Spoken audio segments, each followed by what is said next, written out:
അതിർത്തിയിൽ കനത്ത ജാഗ്രത തുടരുകയാണ് ഇന്ത്യൻ സേന. കഴിഞ്ഞ ദിവസം വെടിനിർത്തൽ കരാർ പ്രാബല്യത്തിൽ വന്നതിന് പിന്നാലെ 1 മണിക്കൂറിനുള്ളിൽ അതിർത്തിയിൽ പാകിസ്ഥാന്റെ ഏകപക്ഷീയമായ വെടിനിർത്തൽ കരാർ ലംഘനമുണ്ടായിരുന്നു. പാകിസ്ഥാന്റെ ഭാഗത്ത് നിന്ന് നഗ്രോത്ത കരസേന ആസ്ഥാനത്തിന് നേരെ ഭീകരാക്രമണമുണ്ടായി. അതുപോലെ തന്നെ ഗുജറാത്തിലെ ചില മേഖലകളിലേക്ക് ഡ്രോൺ ആക്രമണമുണ്ടായി. പഞ്ചാബിലെയും രാജസ്ഥാനിലെയും അതിർത്തി പ്രദേശങ്ങൾ LOCക്ക് ഇപ്പുറത്തേക്ക് പാകിസ്ഥാന്റെ ഡ്രോണുകളുടെ ആക്രമണമുണ്ടായിരുന്നു. എന്നാൽ ഇന്ത്യൻ കരസേന ഈ ആക്രമണങ്ങളെല്ലാം തന്നെ പരാജയപ്പെടുത്തി നിരവധി ഡ്രോണുകളെ വെടിവെച്ചിട്ടു. ദിവസങ്ങളായി ഡ്രോൺ ഉപയോഗിച്ചാണ് പ്രധാനമായും ഇന്ത്യക്ക് നേരെ പാകിസ്ഥാൻ സേന ആക്രമണം നടത്തുന്നത്. 500-ലധികം ഡ്രോണുകളെയാണ് കഴിഞ്ഞ ദിവസങ്ങളിൽ ഇന്ത്യൻ സേന വെടിവെച്ചിട്ടത്. കഴിഞ്ഞ ദിവസം അർദ്ധരാത്രിയും 11 മണിക്ക് മുൻപായി തന്നെ പാകിസ്ഥാന്റെ ഭാഗത്തു നിന്നുള്ള പ്രകോപനപരമായിട്ടുള്ള ആക്രമണം ഉണ്ടായിരുന്നു. 11 മണിക്ക് ശേഷം സ്ഥിതിഗതികൾ ശാന്തമാണ് എന്നാണ് ഇപ്പോൾ കരസേന നൽകുന്ന പ്രധാനപ്പെട്ട വിവരം. പൂഞ്ചിലോ മറ്റു പ്രദേശങ്ങളിലോ ഒന്നും തന്നെ യാതൊരു തരത്തിലുള്ള ആക്രമണം ഉണ്ടായിട്ടില്ല. അതിർത്തിയിലെ ചില പ്രദേശങ്ങൾ സാധാരണ നിലയിലേക്ക് കടന്നു വരികയാണ്. ജോധ്പൂർ, അതുപോലെ ഫിറോസ്പൂർ, ജയ്സാൽമീർ തുടങ്ങിയ മേഖലകളിലൊക്കെ തന്നെ ജനങ്ങൾ സാധാരണ നിലയിലേക്ക് എത്തിയിരിക്കുന്നു. പഞ്ചാബിന്റെ വിവിധ മേഖലകളിൽ വൈദ്യുതി പുനഃസ്ഥാപിക്കുന്നതിനുള്ള നടപടികൾ ആരംഭിച്ചു കഴിഞ്ഞു എന്നുള്ളതാണ് ഏറ്റവും ശ്രദ്ധേയമായ കാര്യം. അതേസമയം ഇനിയുള്ള 24 മണിക്കൂർ ഏറ്റവും നിർണായകമാണെന്ന് സൈന്യം നിർദ്ദേശം നൽകിയിരിക്കുന്നു. അതുകൊണ്ട് തന്നെ അതിർത്തിയിൽ നിലയുറപ്പിച്ചിരിക്കുന്ന സൈനികർക്ക് അതിശക്തമായ ജാഗ്രതാ നിർദ്ദേശം തന്നെയാണ് ഇപ്പോഴും നൽകിയിരിക്കുന്നത്. രാജസ്ഥാനിലെ അതിർത്തി മേഖലകളിൽ കഴിഞ്ഞ ദിവസം അർദ്ധരാത്രിക്ക് ശേഷം മറ്റ് അനിഷ്ട സംഭവങ്ങളൊന്നും തന്നെ റിപ്പോർട്ട് ചെയ്തിട്ടില്ല എന്നാണ് ലഭിക്കുന്ന വിവരങ്ങൾ. നേരത്തെ ബ്ലാക്ക് ഔട്ട് പ്രഖ്യാപിച്ചിരുന്ന ബാൽമർ, ജയ്സാൽമീർ അടക്കമുള്ള പ്രദേശങ്ങളിൽ കനത്ത ജാഗ്രതാ നിർദ്ദേശം തന്നെ സൈന്യം നൽകിയിരിക്കുന്നു. കഴിഞ്ഞ ദിവസം രാത്രി വെടിനിർത്തൽ കരാർ ലംഘിച്ച പാകിസ്ഥാന് അതിശക്തമായ തിരിച്ചടി തന്നെയാണ് ഇന്ത്യ നൽകിയത്. പാകിസ്ഥാന്റെ നിരവധി ഡ്രോണുകൾ ഇന്ത്യ അതിർത്തിയിൽ വെടിവെച്ചിട്ടു. ഇതുകൂടാതെ ഇന്ത്യയുടെ ഭാഗത്തു നിന്ന് അതിശക്തമായ ആക്രമണം പാകിസ്ഥാന്റെ ചില കേന്ദ്രങ്ങളിലേക്ക് ഉണ്ടായി എന്നുള്ള വിവരങ്ങളും പുറത്തു വരുന്നു.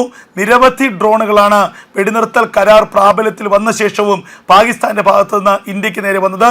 ഇന്ത്യയുടെ സൈനിക ആസ്ഥാനങ്ങൾക്ക് നേരെ, ഇന്ത്യയുടെ തന്ത്രപ്രധാനമായ കേന്ദ്രങ്ങളെ ആക്രമിക്കുകയായിരുന്നു ഈ ഡ്രോണുകളുടെ പ്രധാനപ്പെട്ട ലക്ഷ്യം.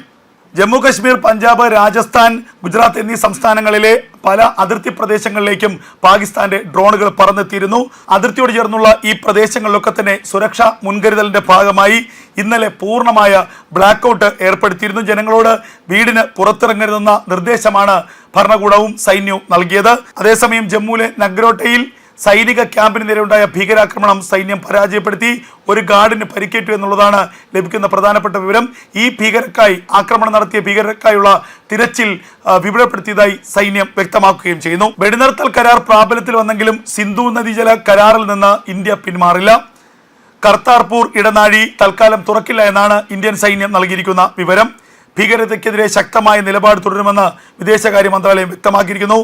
പാകിസ്ഥാനെ നിരീക്ഷിക്കുന്നത് തുടരും. നാടകീയമായ രംഗങ്ങൾക്കാണ് കഴിഞ്ഞ ദിവസം അർദ്ധരാത്രി വേദിയായത്. വെടിനിർത്തൽ കരാർ പ്രാബല്യത്തിൽ വന്നതിന് പിന്നാലെ അതിർത്തി പ്രദേശങ്ങളിൽ ജനങ്ങൾ വലിയ ആഹ്ലാദാരവങ്ങൾ മുഴങ്ങി.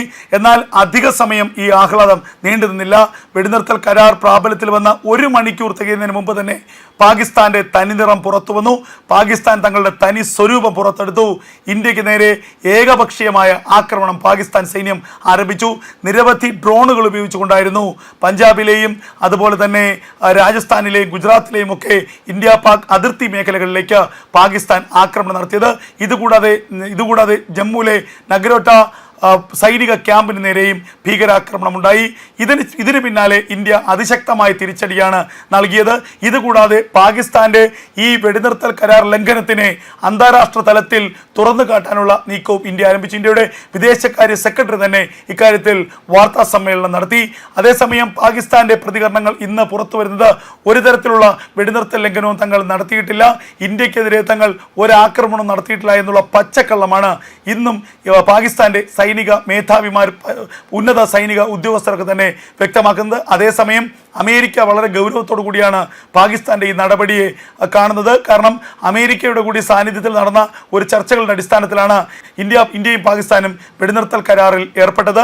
രാജസ്ഥാനിലെ അതിർത്തി മേഖലകളിൽ കഴിഞ്ഞ ദിവസം അർദ്ധരാത്രിക്ക് ശേഷം മറ്റ് അനിഷ്ട സംഭവങ്ങളൊന്നും തന്നെ റിപ്പോർട്ട് ചെയ്തിട്ടില്ല എന്നാണ് ലഭിക്കുന്ന വിവരങ്ങൾ. നേരത്തെ ബ്ലാക്ക് ഔട്ട് പ്രഖ്യാപിച്ചിരുന്ന ബാൽമർ, ജയ്സാൽമീർ അടക്കമുള്ള പ്രദേശങ്ങളിൽ കനത്ത ജാഗ്രതാ നിർദ്ദേശം തന്നെ സൈന്യം നൽകിയിരിക്കുന്നു. കഴിഞ്ഞ ദിവസം രാത്രി വെടിനിർത്തൽ കരാർ ലംഘിച്ച പാകിസ്ഥാന് അതിശക്തമായ തിരിച്ചടി തന്നെയാണ് ഇന്ത്യ നൽകിയത്. പാകിസ്ഥാന്റെ നിരവധി ഡ്രോണുകൾ ഇന്ത്യ അതിർത്തിയിൽ വെടിവെച്ചിട്ടു. ഇതുകൂടാതെ ഇന്ത്യയുടെ ഭാഗത്തു നിന്ന് അതിശക്തമായ ആക്രമണം പാകിസ്ഥാന്റെ ചില കേന്ദ്രങ്ങളിലേക്ക് ഉണ്ടായി എന്നുള്ള വിവരങ്ങളും പുറത്തു വരുന്നു. അതിന് പിന്നാലെ പാകിസ്ഥാന്റെ ഭാഗത്തുനിന്നുള്ള ഏകപക്ഷീയമായിട്ടുള്ള വെടിനിർത്തൽ കരാർ ലംഘനം അതിനെ അതീവ ഗൗരവത്തോടുകൂടി തന്നെ ഇന്ത്യ കാണുന്നു.